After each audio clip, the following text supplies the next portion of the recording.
Now, the recent devastating floods in KwaZulu-Natal have raised questions around urban planning in the province.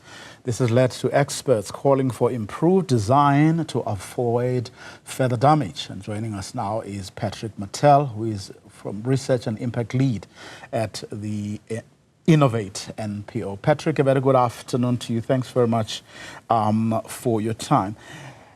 Is it a question, though, of designs and the like, or is it a question of people not heeding calls not to build or to go or reside in areas that are unsuitable as residential areas?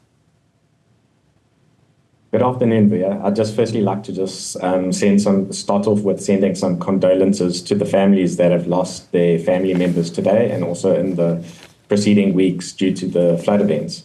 I would, just to answer your question, I would say that it's a bit of both. From an early detection perspective, South African Weather Services released their level 2 warning and also a level 1 warning for KZN, which both had high likelihoods but minor impacts. And then also for today, there was a level 2 warning for disruptive rain, heavy downpours. Just in terms of early detection, there was also a heads up given by the Severe Weather and Information Centre in South Africa, their Facebook group. So there was awareness of this. But yeah, just when you are looking at the issue of flooding, you actually have to be quite proactive about it. You have to adopt a disaster risk reduction perspective.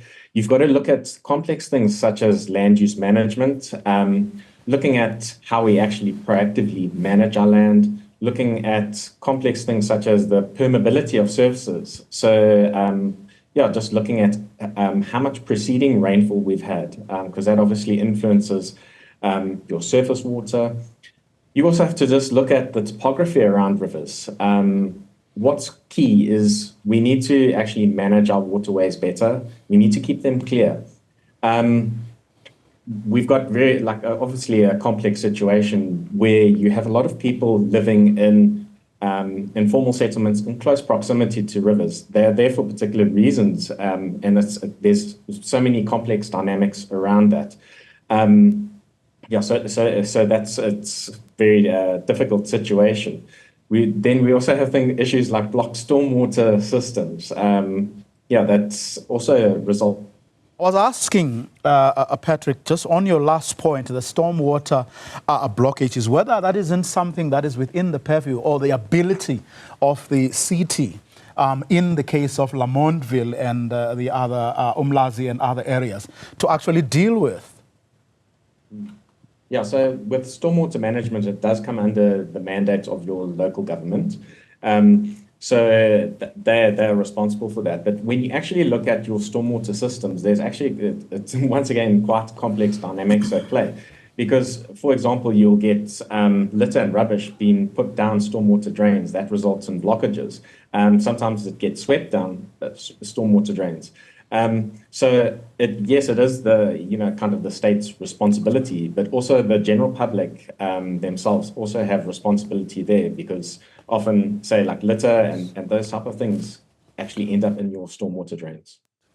Now, the mayor, a little earlier, just over an hour ago, I don't know if you saw it. I mean, there was that briefing of the MECs of Kokta and Human Settlements, and the mayor was also there. He made a bold statement there saying, right now, no area is safe.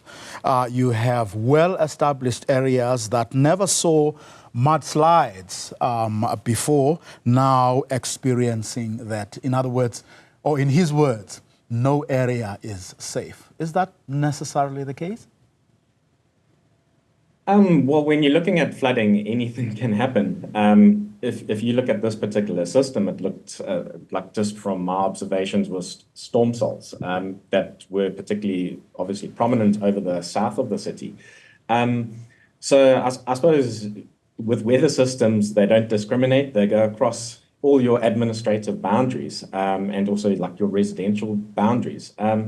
So I think maybe what's important to reiterate here is that you need the holistic management of your river systems, of your land use management systems as well, to actually be proactive about this, to actually reduce the impacts of your flood events. Now, obviously, I mean, permanent solutions are needed for, I mean, many of these issues. And you had the MEC of Human Settlements citing communities that say, you know, you can't build in our neighborhoods, or chipping our properties and all of that. But you also have parcels of land that have actually been secured, but clearly the municipalities are being tardy in terms of rezoning these pieces of land. You also heard from the Cocta MEC talking about traditional leaders having to allocate land and the like. What I'm getting at is how much of the problem is being exacerbated by such things as tardiness on the part of both local and provincial authorities on these matters. In other words, we could lessen the impact or these problems if they were to do the things that they are supposed to do. So I suppose to just reflect on your question, when you're dealing with informal settlements and informality, it's really important to understand the complex dynamics associated with them.